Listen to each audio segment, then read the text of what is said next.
Matthew Keller never thought he'd go on a blind date again. After his divorce 5 years ago, the idea of love seemed like a joke life had played on him.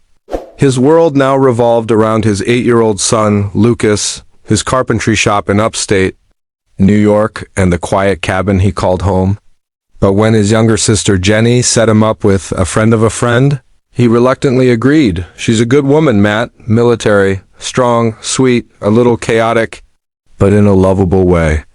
Jenny had said, she's a soldier, and I'm a carpenter with a grumpy cat and a kid who still waits the bed sometimes. What do we even talk about? Matthew grumbled. You'll see. Just show up tomorrow, 2 p.m., Cafe Haven. So there he was, awkwardly waiting at the back of the cafe with a cup of black coffee and a nervous bounce in his leg. The place was warm, rustic, full of books and plants. He glanced at his watch, 2:03. Then came the sound of a small bell above the door. He looked up and froze. Walking in was a tall woman in army fatigues, dusty boots, and a confident stride.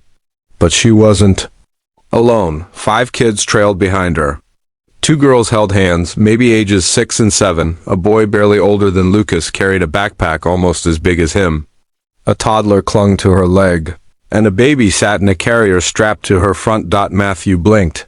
She scanned the room and locked eyes with him. She gave a little wave, walked over, and said casually, Matthew, I'm Reese. Sorry we're late. Had a diaper explosion? Twice. He opened his mouth. Nothing came out.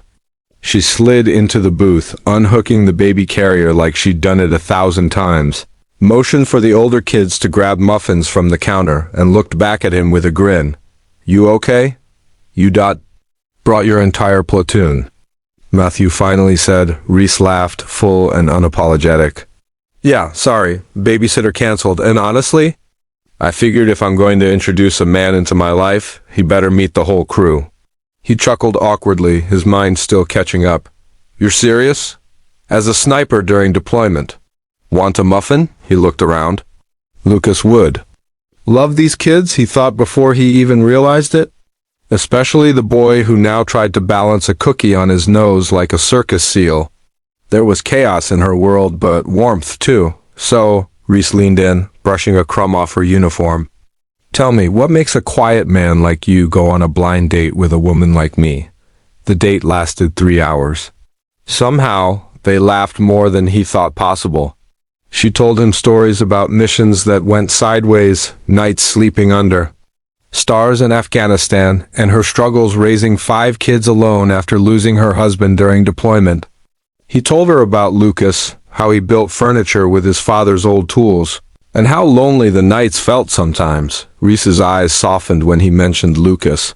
My oldest, Jonah, doesn't have many guy friends. Military life makes it hard. Maybe our boys can hang out sometime.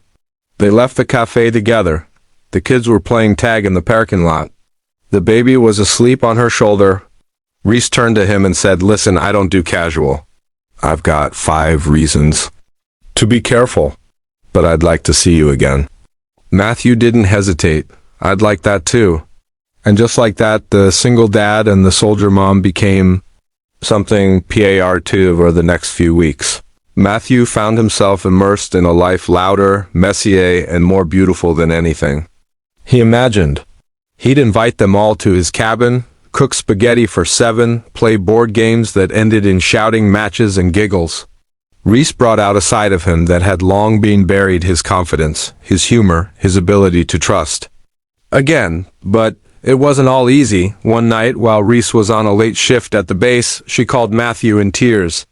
Her toddler had a fever. The baby was colicky. The middle child had drawn on the walls. I can't do this alone anymore, she whispered. You're not, Matthew replied. I'm already on my way. He drove 40 minutes in the snow, too.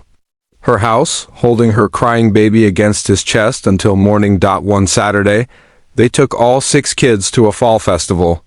Matthew bought everyone pumpkin pie, and they took a photo in front of a hay bale tower. Reese leaned close and whispered, I think the baby likes you more than me. I think I like you more than me, Matthew replied before realizing what he'd said out loud. She smiled. Well, that's convenient. But the real test came when Reese got deployment orders for 6 months overseas. She broke the news gently. It's a short mission. I'll be on the base most of the time.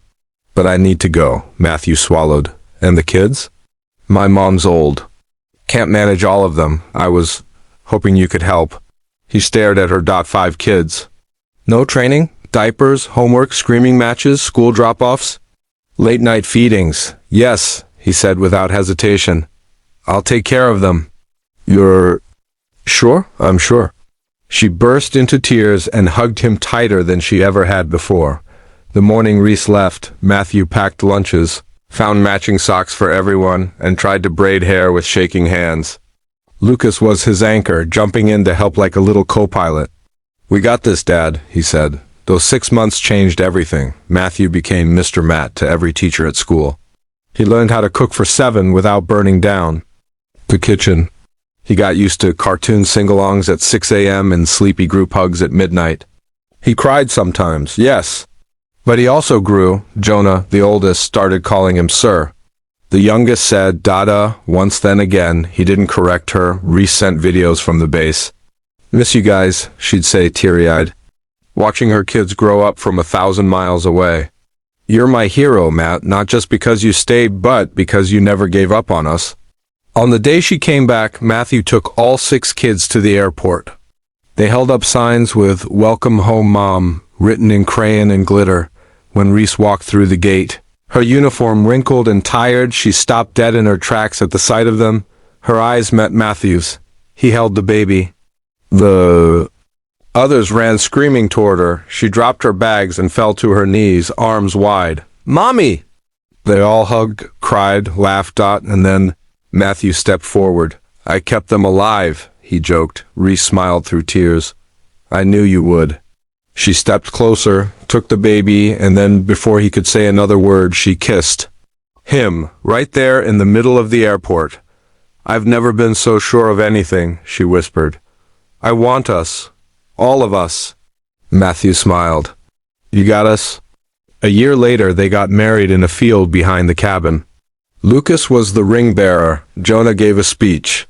Reese wore a simple white dress, combat boots, and a necklace with all 6 kids' birthstones. There wasn't a dry eye when she said, I've fought battles across the world, but the real miracle was coming home to a man who loved me enough to love all my kids too. And when Matthew said, I didn't just fall in love with you, I fell in love with the family you carried into that cafe, even the pastor cried. They danced that night under strings of fairy lights, the kids running barefoot in the grass. And for the first time in years, Matthew didn't feel like a single dad anymore. He felt like home.